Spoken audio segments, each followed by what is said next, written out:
호세아 14장 1절에서 9절. 이스라엘아, 내 하나님 여호와께로 돌아오라. 네가 불의함으로 말미암아 엎드러졌느니라. 어, 어제는 도도한 에브라임, 그렇게 잘난 에브라임이 넘어지는 것을 이야기하고 있었습니다. 그런데 오늘은 마지막 장으로서 정리를 했는데 1절부터 정리를 9절까지 정리를 잘 했습니다. 마무리 14장을 제대로 하면 호세아를 제대로 한 거다, 그런 생각이 들게 됩니다. 1절을 보면 이스라엘아, 네 하나님 여호와께로 돌아오라. 내가 불의함으로 말미암아 엎드려졌느니라. 이스라엘을 돌아오라고 하는 것은 너무 멀리 갔다, 그 말입니다. 너무 멀리 갔는데 원래 하나님에게서부터 멀리 떨어졌어요. 언제부터 하나님께 있었어요? 출애굽 때부터, 어린 아이 때부터 있었던 그 율법으로 말미암아 하나님과 함께 있었는데 잊어버리고, 너무 율법하고 거리가 멀어져 버리고, 말씀이 없는 사람으로 돼서 돌아오면 어디로 돌아옵니까? 돌아오면 쉽습니다. 그냥 말씀으로 돌아오면 됩니다. 뭐 발이 있어야 된다거나 뭐 좌편이 있어야 되는 게 아니고 마음만 먹으면 돌아올 수 있는 겁니다. 마음을 돌려 먹으라, 이런 뜻입니다. 근데 어, 잘 안 듣죠. 돌아오라 해도 잘 안 듣는데 지금은 엎드려졌기 때문에 에, 정신을 차리게 됩니다. 그래서 이제 북이스라엘이 망했다, 이 말을 엎드려졌다 이렇게 얘기를 할 수 있지만 원래 원어를 보면은 휘청거리다, 전복시키다, 이런 뜻입니다. 그러니까 우리가 말하자면 이 고랑 때려 먹인다, 뭐 이런다든가, 또 뭡니까, 어, 맺히는 거, 돌로 맺히는 거, 그렇게 맺혀버린 거예요. 이스라엘을. 음, 그렇게 돼버렸는데 왜 그러냐 하면 의가 없기 때문에, 불의하기 때문에. 이게 원어가 이제 타락함으로 말미암아, 이렇게 말하고 있습니다. 타락이라는 것은 떨어졌다는 거잖아요. 그러니까 하나님의 길을 가지 못하고 곁길로 가버리고, 음, 나락으로 떨어져 버리는 거, 그렇게 됐다고 지금 얘기를 하고 있는데, 어, 너는 2절 읽어볼까요? 너는 말씀을 가지고 여호와께로 돌아와서 아뢰기를 모든 불의를 제거하시고 선한 바를 받으소서. 우리가 수송아지를 대신하여 입술의 열매를 주께 드리리이다. 어, 그렇게 아뢰라는 거예요. 하나님께 돌아와가지고는 그냥 돌아왔습니다, 이렇게 하는 게 아니고, 돌아 돌아왔으면 얘기를 하라는 건데, 뭔 얘기를 하느냐면 불의를 제거하시고, 어, 제일 먼저 2절에 제일 첫 번째 말이 뭐냐 하면은,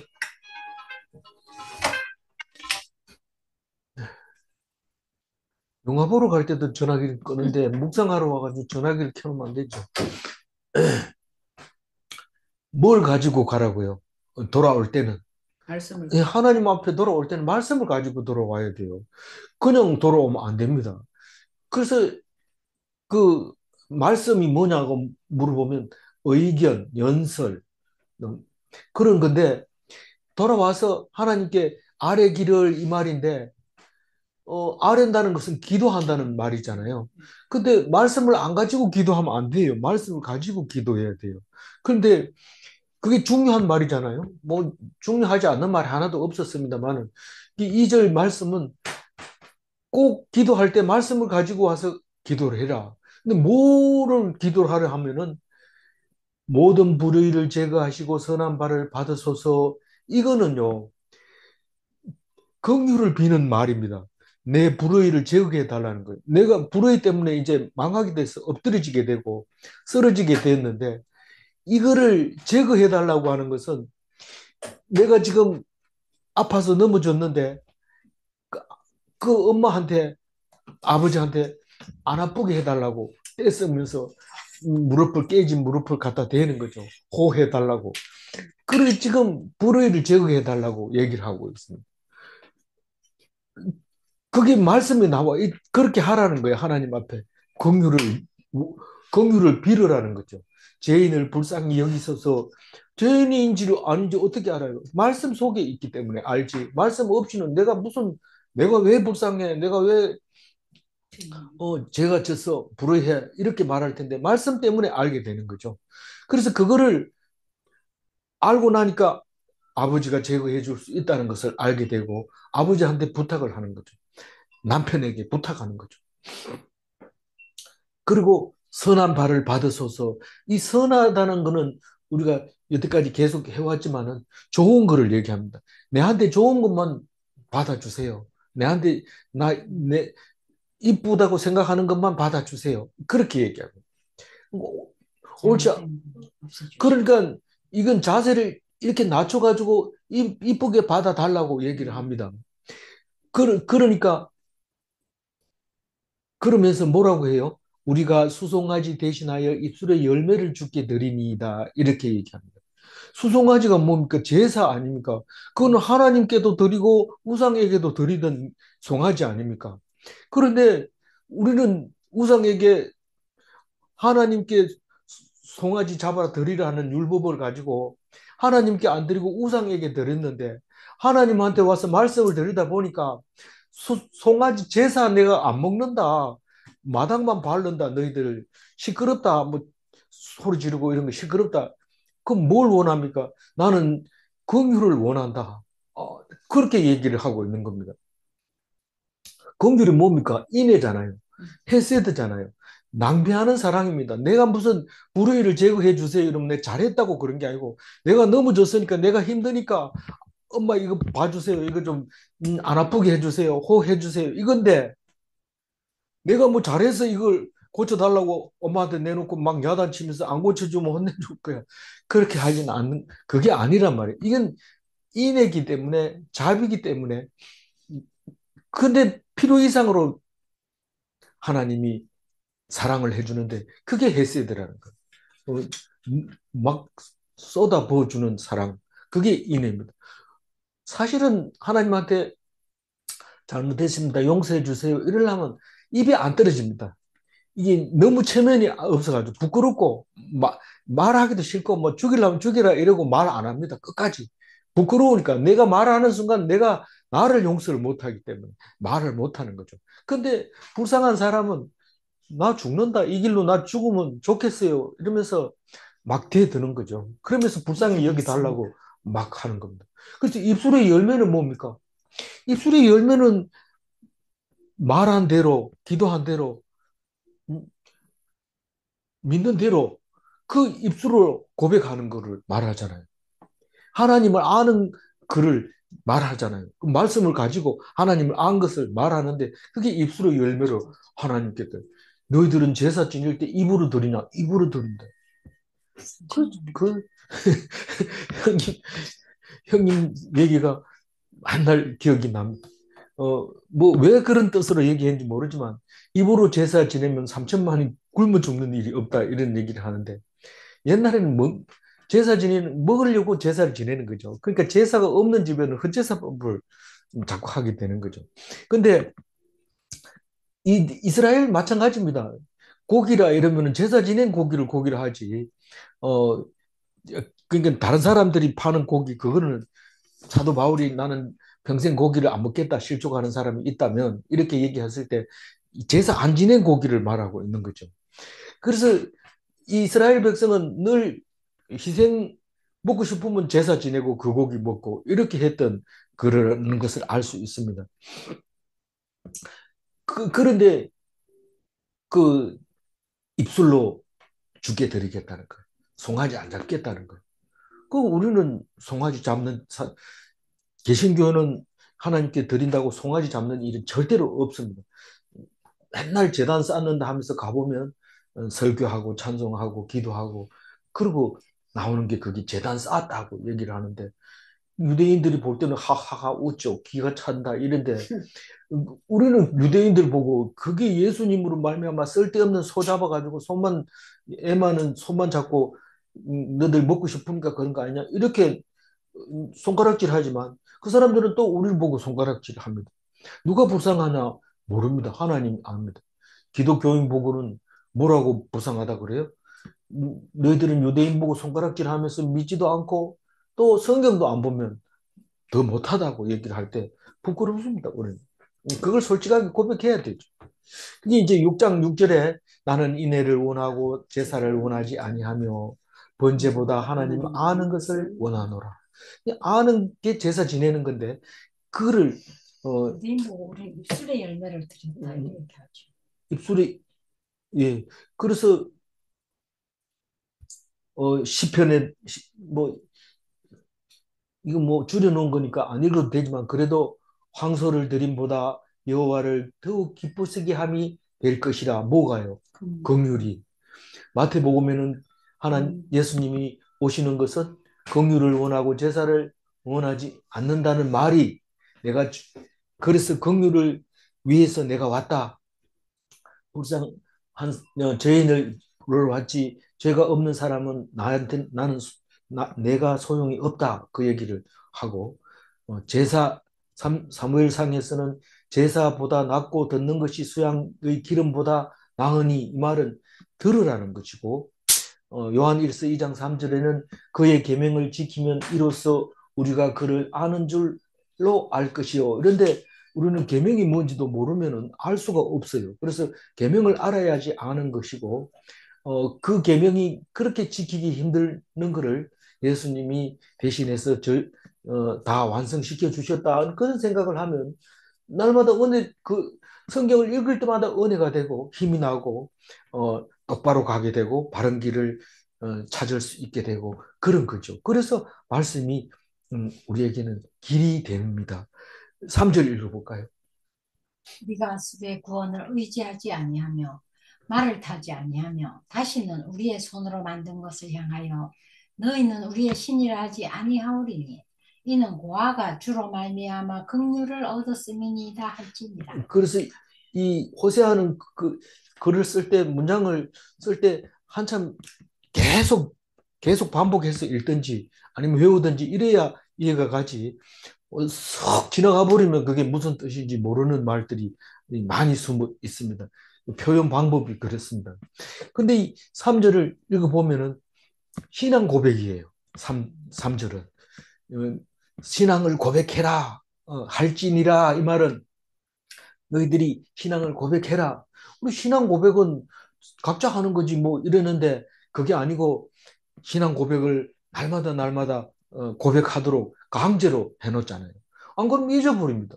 뭐 엉뚱하게 있다가 뭐 전능하, 전능하사 천지를 만드신 하나님 아버지를 내가 믿사오니 날마다 외워 고백하고 해놓고도 창조의 하나님이시지 이러고 한참 있다 생각나고 이러니까 강제로 하라고 그러는데 13절은 자 3절은 신앙 고백을 어떻게 하라고 하냐면 우리가 아수르의 구원을 의지하지 아니하겠다라고 고백하라는 거예요. 아니하며 이러면 우리가 하나님 아버지를 내가 믿사오며 이러는 것처럼 아수르를 구원을 의지하지 아니하며 사람을 의지하지 않겠다. 권력을 의지하지 않겠다. 강국을 의지하지 않겠다. 사대주의도 안 맞고 또 높은 것이 되는 것을 인생의 목표로 삼아서도 안 된다. 그런 얘기죠. 말을 타지 아니하며 이 말은 힘을 의지하지 아니하며 그러니까 군사력이나 또 우리나라가 원자탄이 없어서 힘이 약하냐 그게 아닙니다. 오히려 없으면 힘이 더 셉니다. 어, 바늘 든 사람하고 도끼 든 사람하고 누가 이겨요? 싸움을. 바늘 든 사람이 이긴다 하잖아요. 그 옛날부터 그런 소리를 하잖아요.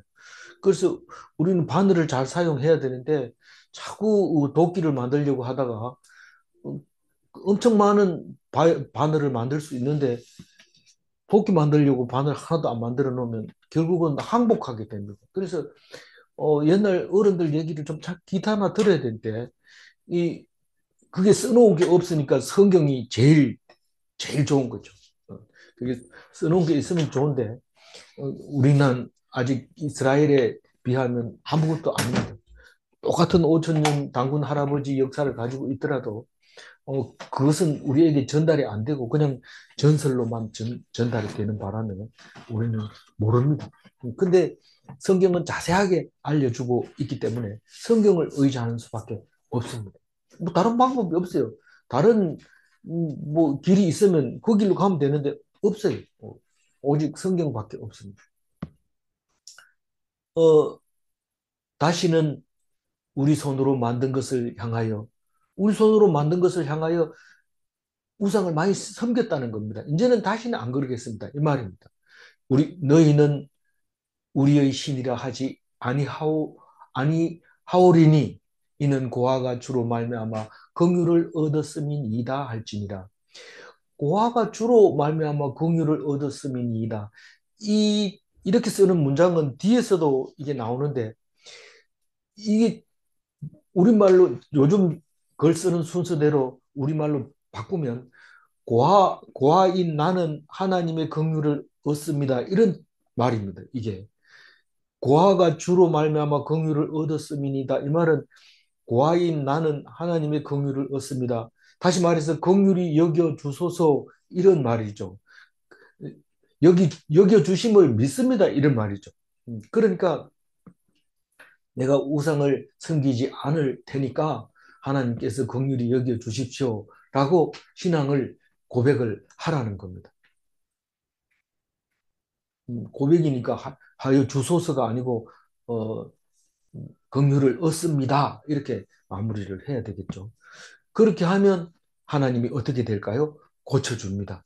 어떻게 고쳐주냐면 4절 읽어보세요. 내가 그들의 반역을 고치고 기쁘게 그들을 사랑하리니 나의 진노가 그에게서 떠났음이라. 예, 그렇게 고백하는 순간 진노가 떠나버립니다. 그런데 그들의 반역은 뭡니까? 우리의 손으로 만든 것을 우리의 신이라고 했던 그게 반역인데 하지 아니하겠습니다. 그러니까 고치겠다. 이렇게 얘기합니다. 우리가 하나님을 안 믿으면 하나님이 절대로 안 만나줍니다. 그런데 하나님을 믿으면 하나님이 오십니다. 그래서 네가 떨지 마라 했는데 떨면 내가 원수 앞에서 떨게 하겠다. 이게 그냥 기계 이빨처럼 아주 딱딱 맞아 떨어집니다. 그게 벗어나지를 못합니다. 하나님은 그렇게 우리와 함께 하고 계시는 거죠. 그러니까 돌아서니까 반역을 내가 고치겠다. 네가 고치고 싶어서 고친 게 아니라 내가 고쳐줬다는 얘기입니다. 나는 마음을 그렇게 먹었는데 내가 한 게 아니라 하나님이 했다는 겁니다. 우리는 내가 했다고 말하고 싶어서 죽겠습니다. 하나님이 했는 게 분명한데도 나를 본받아라 이렇게 하는데 하나님이 해주셨으니까 하나님께 의지해라 이래야 되는데 그런 말을 잘 안 하고 내가 했다 그렇게 얘기를 하는데 하는 4절 말씀은 내가 반역을 고치고 그리고 기쁘게 그들을 사랑하리니 사랑을 뭐 기쁘게 사랑하는 게 있고 또 뭐 기분 나쁘게 사랑하는 게 있습니까? 그런 건 없습니다. 없지만 특별히 더 내가 원하던 게 바로 그거야. 그렇게 하면서 사랑을 하게 되는데 딴 게 아니고 나의 진노가 그에게서 떠났다라는 겁니다. 자녀를 우리가 교육을 많이 시켜봤지만 자녀를 혼낼 때 그게 좀 야단 안 치고 싶은 마음이 꿀뚝 같지만 안 치면 더 큰 일이 나기 때문에 가슴을 쥐어 짜면서 때리는 거죠. 뭐 물론 화가 나서 때릴 때도 있지만 하나님은 절대로 그렇게 하면 안 되고 어, 잘못했을 때는 화를 내야 자녀가 그것을 알아듣는다. 그래서 그렇게 했는데 이제는 네가 돌아서니까 절대로 화를 안 내겠다. 그렇게 지금 얘기를 합니다. 5절 읽어볼까요? 내가 이스라엘에게 이슬과 같으리니 그가 백합화 같이 피겠고 레바논 백향목 같이 뿌리가 박힐 것이라. 아니 이스라엘이 어쩔 수 없이 망하게 되고 망한다면서 왜 이제 와서 이런 얘기를 합니까? 잘 살 때 좀 이런 얘기 해주지. 못 살 때 이제 다 죽었는데 이런 말을 합니까? 그렇게 원망할지 모르지만 잘 읽어봐야 돼요. 5절을 잘 읽어봐야 돼요. 내가 너희들에게 이슬과 같다 하고 얘기를 합니다. 아니, 이게 이슬이라는 것은 그 비 대신에 내리는 게 이슬입니다. 왜냐하면 거기는 비가 잘 안 오니까요. 그래서 이슬이 없으면 풀들이 자라지를 않습니다. 그런데 이슬이 그만큼 중요한데 하나님이 능력이 없습니까? 왜 비를 안 내리고 이슬을 내립니까? 그 찔끔찔끔. 이런데 우리에게 이슬비와 같은 힘들고 어려울 때 나를 도와주지 네가 잘 먹고 잘 살 때 축복을 내려줄 수 없다는 거죠. 지금 하나님의 복을 받는 것은 내가 힘들고 고통스러울 때 주는 거지 풍족할 때 안 준다는 의미도 여기에 포함이 되어 있습니다. 그런데 나는 백합화 같이 피는 이, 이 피어나기를 백합화 같다 이렇게 안 하고 뭐 같은 말입니다만 이제 이스라엘이 백합화 같이 피겠다. 백합화가 뭐 밥을 줍니까? 뭐 돈을 줍니까? 그런데 백합화가 그렇게 마음에 흡족하게 하고 아름답게 하고 한 번 더 가까이 가보고 싶어 하고 그런 꽃이 백합화 아닙니까? 이스라엘을 그렇게 만들어 주겠다. 레바논 백향목 같이 뿌리가 박힐 것이라. 이 레바논 백향목은 뿌리가 깊어야지 위로 쭉 뻗어 올라갑니다. 이게 위로 올라가려면 뿌리가 안 내려가가지고는 절대로 위에 나무를 지탱할 수가 없습니다. 우리는 백향목에 대해서 잘 모르지만 이 말씀 하나만 봐도 그게 그렇다는 사실을 알게 됩니다. 그래서 뿌리가 깊이 박히면 흔들리지 않습니다. 바람이 불어도 어떤 일이 있어도 흔들리지 않고 그 자리에 몇 년 뒤에 와서도 보면 그 자리에 그대로 서 있습니다. 너희들이 그렇게 되리라 이 말입니다. 아니 우리가 박살 났는데 무슨 또 뿌리를 또 내린다. 내가 얘기하는 말 잘 들어라. 말씀을 듣기만 해라. 너희들 더 이상 이거저거 따지지 말고 네 생각대로 물어보지 마라. 6절 읽어봅니다. 그의 가지는 퍼지며 그의 아름다움은 감람나무와 같고 그의 향기는 레바논 백향목 같으리니. 이 가지는 퍼지며 이 말은 우리가 예수님은 너희는 나는 포도나무요 너희는 가지니 이렇게 할 때 그 가지가 생각이 나는데 가지가 자꾸 자꾸 이렇게 퍼지는데 한 그루가 그냥 쫙 퍼집니다. 우리 문 앞에 저기 큰 대야 거기 나는 우리는 그걸 감탕나무라고 그러는데 그 까만 열매 열미는 그게 그렇게 흐드러지게 폈지만 사실은 한 나무에서 그렇게 자랍니다. 그걸 만약에 우리가 뭘 심는다고 할 것 같으면 그건 자연적으로 생긴 건데 우리가 심는다고 하면 그 한 그루 가지고는 그렇게 많이 못 키울 겁니다. 근데 하나님이 키우니까 그렇게 많이 크는데 이 너희들 중에 한 사람이 살았어도 하늘의 별과 같이 바다의 모래와 같이 그 음, 자손을 키울 수 있다. 하나님은 그렇게 얘기를 하고 있습니다. 많다고 해서 잘 살고 오래 살고 번성하는 게 아니라 한 사람을 통해서도 그렇게 한다. 그 얘기를 합니다. 결국은 하나님은 그걸 이삭 하나 놓고 아브라함에게 약속을 한 것처럼 우리에는 하나라도 얼마든지 음, 하나님이 하시려고 하면 하는데 그게 가지가 퍼지며 엄청나게 퍼진다는 그 아름다움은 감람나무와 같고 사실 감람나무 보면은 뭐 아름다울 거 없어요. 그냥 그냥 보통 나무나 비슷한데 그거를 그렇게 아름답게 여기는 것은 때가 되면 감람나무 열매를 올리브 나무 열매를 열고 그 또 올리브 나무의 기름은 얼마나 뭐 여러 가지가 있지만 싼 것도 있고 비싼 것도 있고 있지만 어쨌든 그 감람나무가 보기만 해도 자랑스럽고 아름답고 어, 집 앞에 심어 놓으면 들어가면서 나가면서 귀하게 여기는 그게 감람나무인데 그와 같이 만들어 줄 것이고 그 향기는 뭔 향기고 이스라엘이 향기가 있대요. 이스라엘이 그 기독교인의 향기가 있는데 참 교회 다니는 사람으로서 본이 됩니다. 이러면 그 향기만 받겠습니다. 이 말이 본인이 향기가 그 그리스도인의 향기가 레바논의 백향목과 같다. 레바논의 백향목은 어떻게 향기가 어떻는데요? 우리는 모릅니다. 이 백향목 할 때 흰 백자가 하고 향기할 때 향기하니까 뭐 하얀 나무인데 향기가 좋은 나무. 우리 음, 피톤치드가 많이 나오는 나무 이름이 뭡니까? 편백나무 같은 그런 향기가 날 거다. 그렇게 얘기합니다. 그래서 편백나무 보거든 이스라엘을 생각해야 돼요. 향기가 난다. 이러면 편백나무가 중요한 게 아니라 성경 말씀을 잘 읽는 게 향기가 나는 겁니다. 뭐 이렇게 얘기를 하면 좀 이상하다고 생각할지 모르지만 자신 있게 얘기를 하시기 바랍니다. 7절 읽어볼게요. 그 그늘 아래에 거주하는 자가 돌아올지라 그들은 곡식같이 풍성할 것이며 포도나무같이 꽃이 필 것이며 그 향기는 레바논의 포도주같이 되리라. 그 여기 호세아가 쓴 문장이 이 고아가 주로 말미암아 긍휼을 얻음이니이다 이렇게 말한 것처럼 그 그늘 아래 거주하는 자가 돌아올지라 이 말은 돌아와서 그늘 아래 거주하는 것을 이렇게 말하고 있는 겁니다. 이 이스라엘이 다 돌아와서 백향목 그늘 아래 거주하리라 그렇게 말을 이렇게 한 겁니다. 그래서 그들은 곡식같이 풍성할 것이며 곡식이 무슨 풍성합니까? 가을에 추수할 때 곡식이 풍성해 보이는 거지.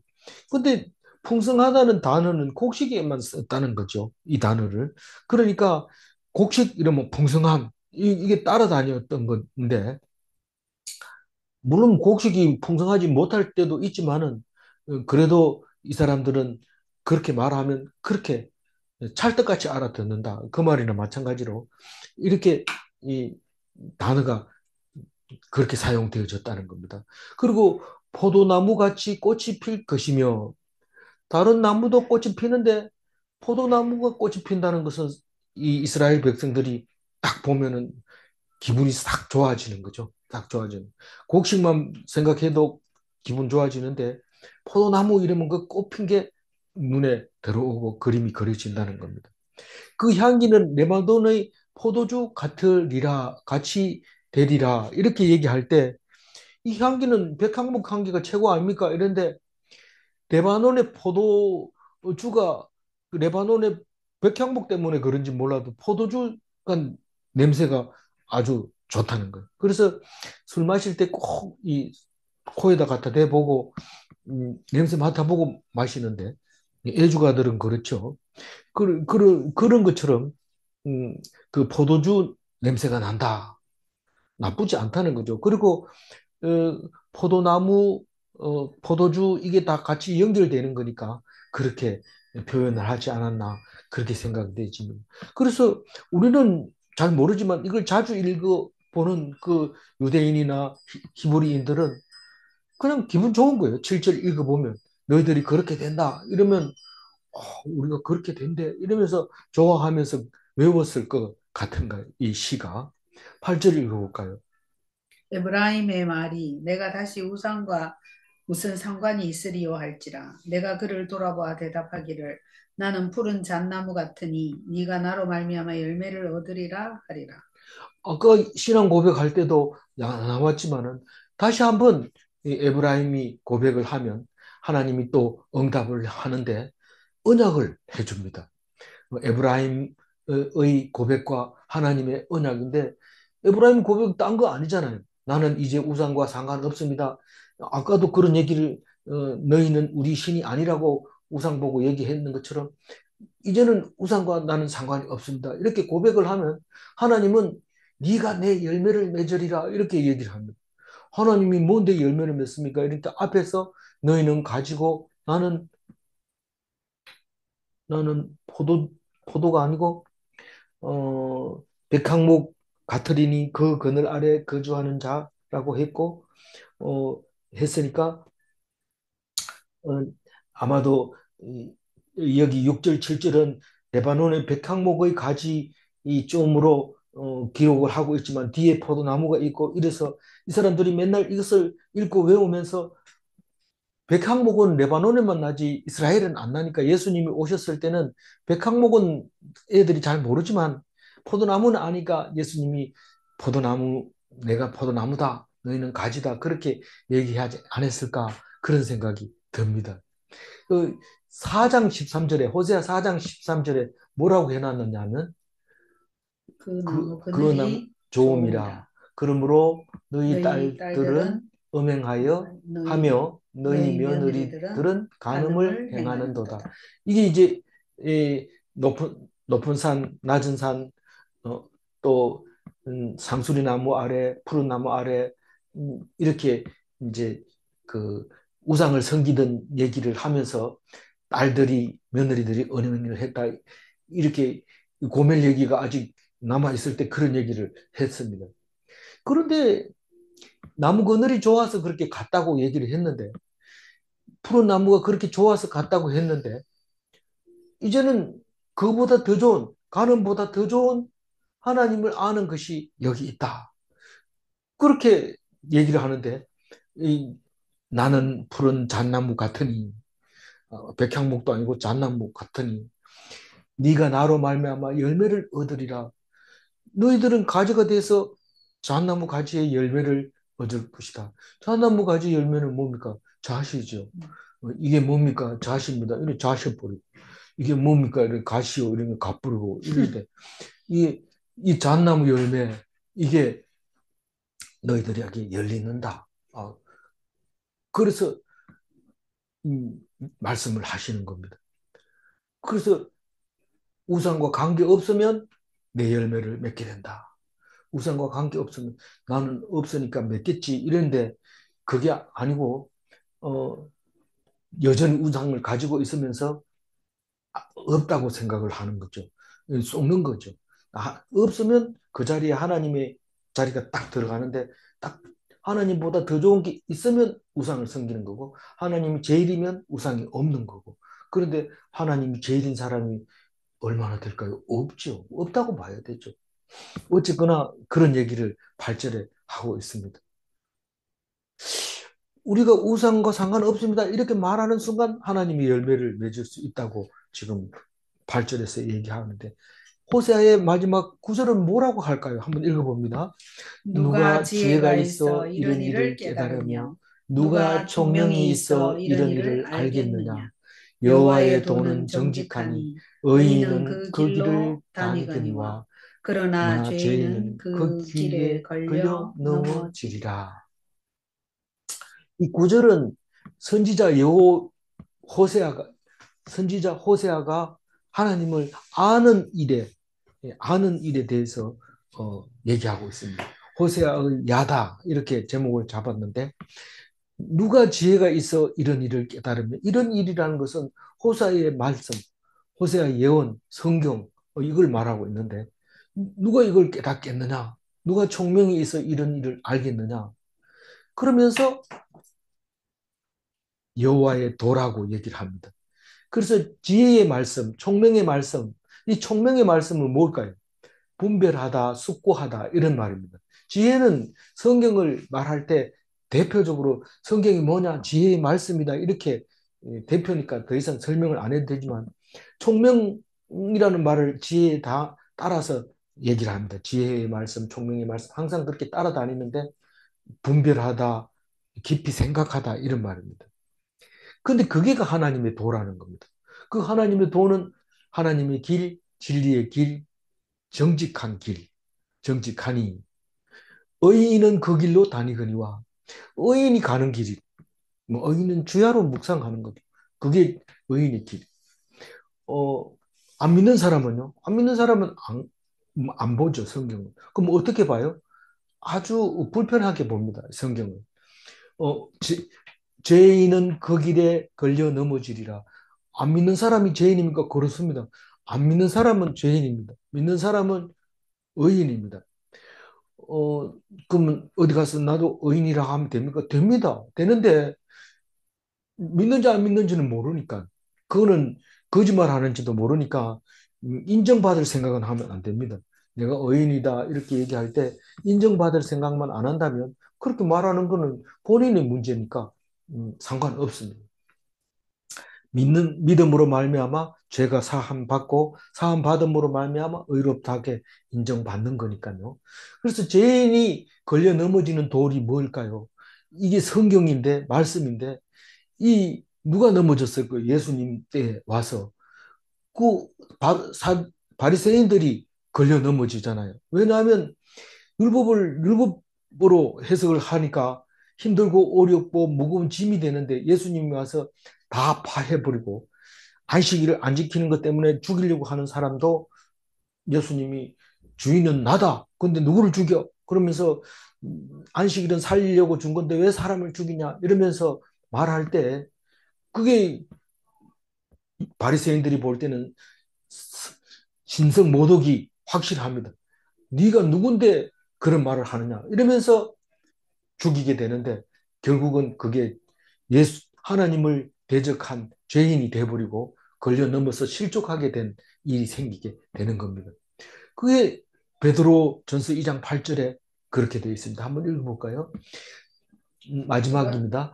또한 부딪히는 돌과 걸려 넘어지게 하는 바위가 되었다 하였느니라. 이 이사야서 말씀을 불러왔는데 이사야서는 내가 시온에 한 돌을 두노니 믿는 사람은 핍절지 않고 그것을 믿지 않는 자에게는 걸려 넘어지는 돌이 된다라고 얘기를 하게 됩니다. 돌을 보면 주의하고 조심하고 그것을 바라보면서 어떻게 안내할까? 딱 보니까 오른쪽으로 가세요. 이 건물은 무슨 건물입니다. 이렇게 하고 이게 음, 머릿돌이 되는 거지만은 이거를 무시하고 가다가는 발에 걸려서 넘어지게 되는 거죠. 그래서 성경이 있을 때 읽어야지 나중에 성경 없어가지고 성경 읽으려니 성경 없다 이러면 그럼 또 있을 때 성경이 자꾸 귀찮게 여겨지면 그건 걸림돌이 되는 것이죠. 9절 색칠해 놓은 거, 하늘 색칠해 놓은 것만 읽어봅니다. 여호와의 도는 정직하니 의인은 그 길로 다니거니와 그러나 죄인은 그 길에 걸려 넘어지리라. 하나님의 말씀은 정직합니다. 의인은 하나님의 말씀을 주야로 묵상합니다. 질문합니다. 호세아는 하나님의 길을 깨달았는가? 그렇습니다. 네. 불신자는 성경이 불편한가? 불편합니다. 성경이. 저 책은 있긴 있는데 불편합니다. 읽으려니까 힘들고 기도하겠습니다. 하나님, 호세아서가 읽어지게 해주셔서 감사합니다.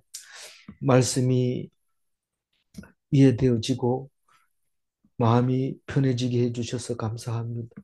이 말씀 붙잡고 하나님의 길을 가게 해주시고 진리의 길을 가게 해주시고 예수님이 가는 길을 가게 해 주시는 것을 감사합니다. 우리는 어리석은 삶을 살다가 갑니다. 나이 많이 먹을수록 생명을 연장하려고 애를 쓰다가 갑니다. 분초 찰나도 안 되는 그 시간들을 하나님 은혜에 살지 못하고 낭비해버립니다. 하나님 편에 서서 영원한 나라를 차지할 수 있도록 도와주옵소서. 불쌍히 여기시사 이 땅이 천국으로 바뀌게 하여 주옵소서. 하나님만 바라보게 하여 주시고 속상한 일들을 바라보지 말게 하여 주옵소서. 특별히 함께 있는 배우자를 어, 동반자를